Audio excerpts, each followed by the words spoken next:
if you go back even and begin to research, like just the year 1968 alone, but I would say even that time frame from 1965 to 1968, you will see that it's almost like we're living in yesterday's time, so to speak. That what we saw at that juncture in our country, we're seeing that all over again. And I think it's because, the unwillingness of those powers that be, so to speak, to listen, the unwillingness to go back and moderate and make change structurally. And so we're still seeing some of the same systemic issues going on because of the unwillingness to, abolish some of the policies, laws, practices, and, do something different, that there's true inclusion and accessibility of all people.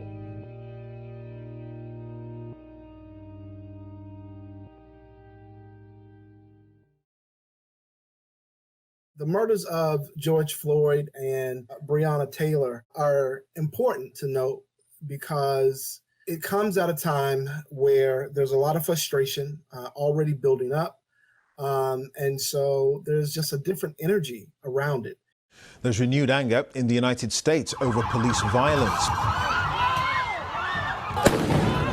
Overnight, chaos in Minneapolis. Crowds of protesters swarmed the streets, facing off with officers in riot gear who fired tear gas and rubber bullets.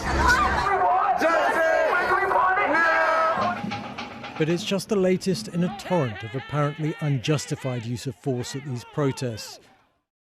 My name is Joshua Gold, and I'll be discussing with you my experiences at the Black Lives Matter protests. I attended a few.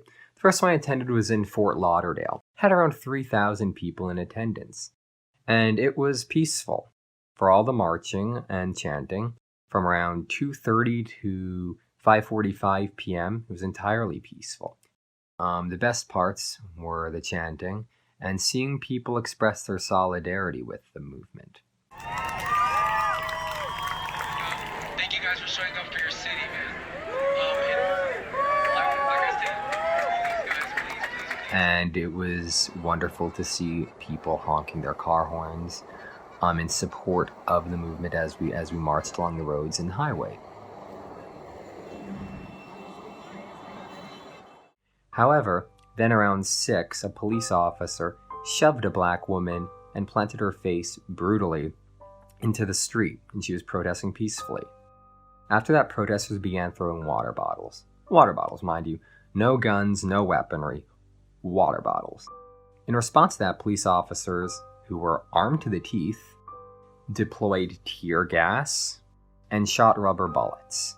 In and of itself, the way the police have reacted through belligerent use of chemical weaponry and improper deployment of rubber bullets prove the point that police brutality in the United States is both racialized and needs to stop.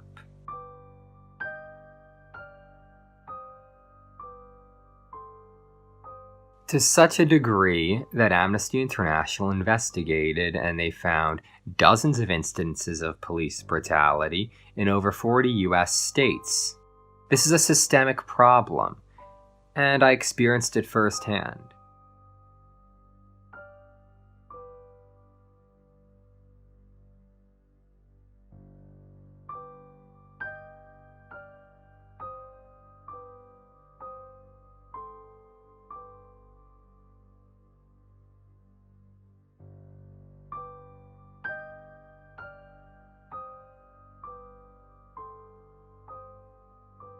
I think the heart of the protest, the core of the protest, really surround this idea of a historically marginalized, historically oppressed people that have tried to do different things, right, to gain the attention, toward their plight, so to speak, and it just hasn't worked.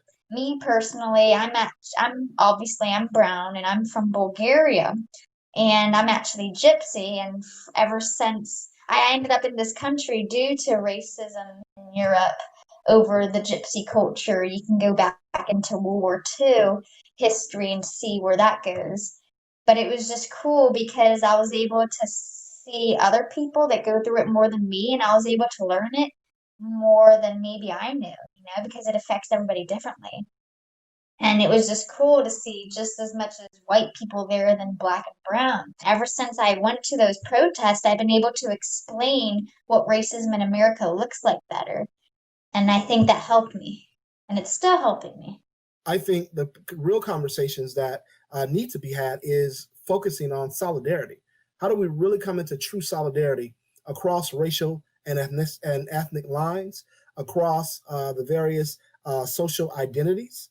And how do we really come into solidarity with each other and begin to really move this forward no matter what?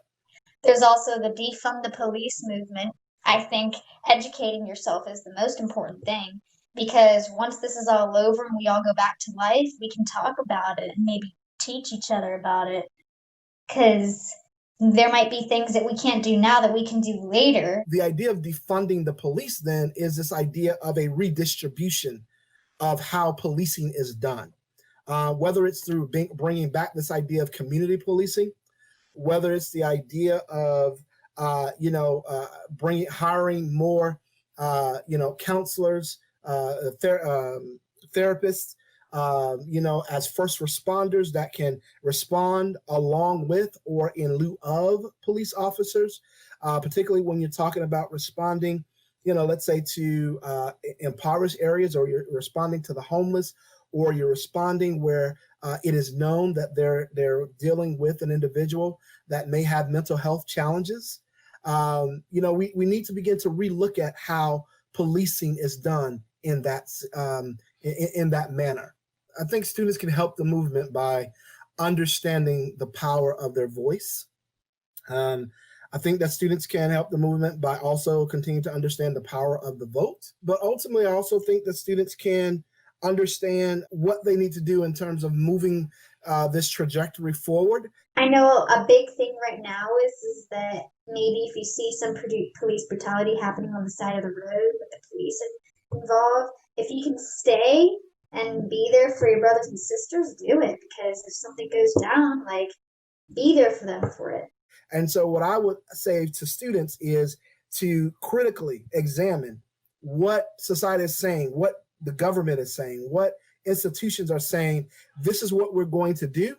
And now if those don't add up to being anything concrete or things that will cause there to be movement within society, wherein, again, we're talking about diversity, equity, inclusion, and where there's the authenticity of equity, then I think we have to send that back to those institutions and say, try again.